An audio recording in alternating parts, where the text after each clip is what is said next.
Hey everyone. If you are watching this, then I'm sure you are aware there was some big Star Trek news this weekend. The biggest thing probably being the Star Trek Discovery Season 2 premiere date has now been officially confirmed as January 17th, 2018.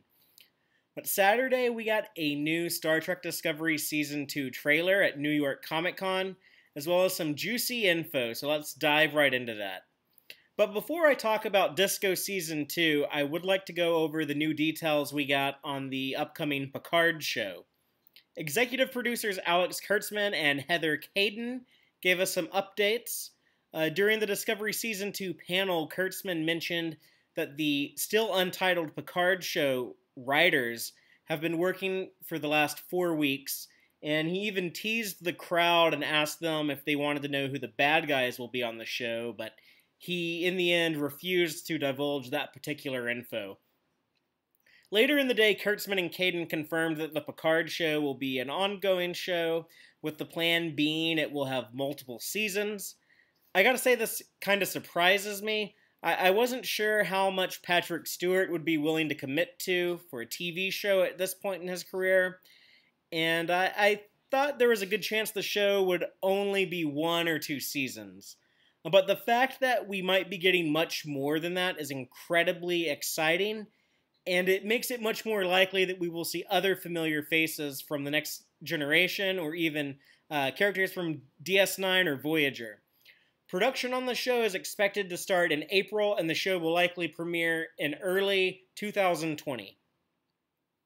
But now let's get into the big stuff and go over the new Star Trek Discovery Season 2 trailer.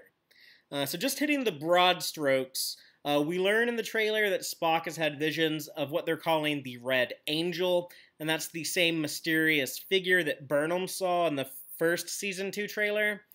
This is tied into the 7 red bursts.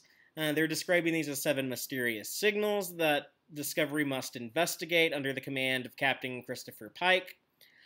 During Saturday's panel, Pike actor Anson Mount confirmed my theory about how the 7 red bursts will be used narratively. So basically, each one of these red bursts that showed up somewhere in the galaxy, they have to go and investigate, and there's going to be a separate story for each one. So even though Discovery is sticking to its serialized format, there will be a little bit of episodic nature to the stories. I think this is an excellent approach, and it is honestly exactly how I was hoping they would structure the season. You know, I love to see kind of standalone, self-contained stories that can have a big serialized through line. We see evidence of Michelle Yeoh operating as a member of Section 31. It has been confirmed that she is indeed part of Section 31. We saw her being recruited in a deleted scene that was unveiled at WonderCon. But the biggest takeaway I had from this trailer has to be the new Klingon aesthetics. We are finally getting Klingons with hair on Discovery, and that really does make them look more Klingon. We see L'Rell with hair, and L'Rell actress Mary Chieffo gave us a little bit of explanation on this. She said during the panel that the Klingons had shaved their heads during the first season because they were at war with the Federation, and that it is now a Klingon wartime tradition to remove your hair, just as Kahless cut off a lock of his hair and used it to forge the first bat'leth. That kinda seems like a stretch to me, but whatever, I can roll with that. Speaking of hairy Klingons, though, we see what appears to be an older member of the House of Kor.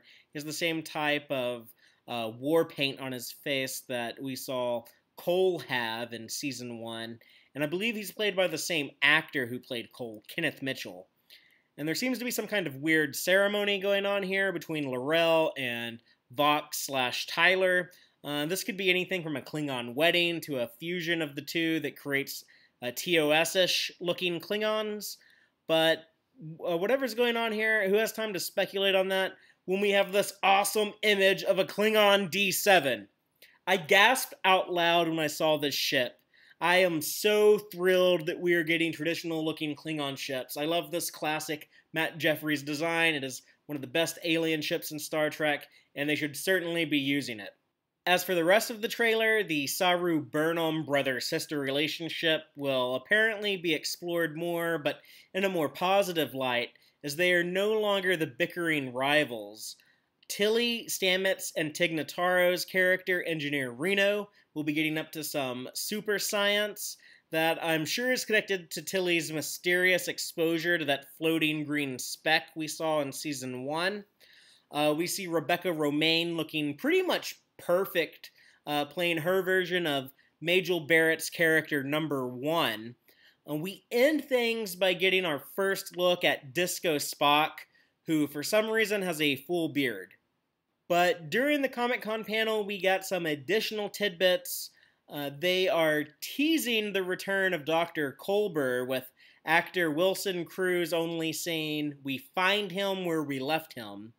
Now, the panel also confirmed to us that Sonequa Martin Green's husband and the Walking Dead co-star Kenrick Green will be in Season 2.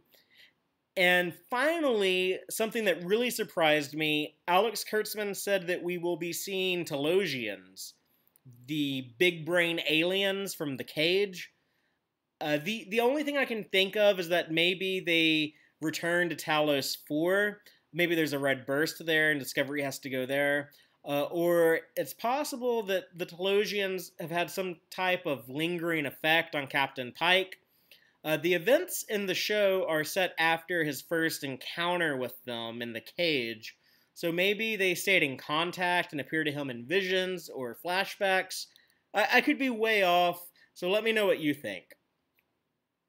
And I'm just going to talk about some Star Trek comic book news real quick. IDW will be putting out a one-shot Star Trek comic set on board the USS Stargazer during young Captain Picard's command. The comic will be part of IDW's 20th anniversary line of comics, and the official synopsis reads, 20 years before he took command of the USS Enterprise D, Jean-Luc Picard sat in the captain's chair of the USS Stargazer. Picard served with distinction aboard the Stargazer for many years on his way to becoming the most respected captain in Starfleet. But in this early mission, Picard shows us a vulnerable side, as well as glimpses of the brilliant tactician he would become.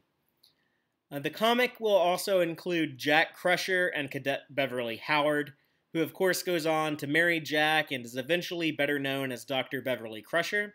Star Trek IDW 2020 will be available in January and will be written by Peter David and illustrated by J.K. Woodward. Now, these are two incredibly talented comic book creators who are Star Trek veterans, so I am very excited for this. And last but not least, we got some other Star Trek comic book news, and this is in regards to a mini-series coming out in 2019, Star Trek The Q Conflict. And this will bridge together the original series, Next Generation, DS9, and Voyager. So a massive crossover story. We don't know much beyond that, except for what clues you might gather from this gorgeous promo art by J.K. Woodward. But the miniseries will be written by Scott and David Tipton, with art by David Messina. But that's all I got from New York Comic Con. So be sure to be subscribed and check out all the latest news that we're going to be covering on Tex-Trek, and also catch our podcast episodes. We're coming up on our big 47th installment of the Tex-Trek podcast, so I'm very excited to hit that magic Star Trek number 47. And until then, live long and prosper, y'all.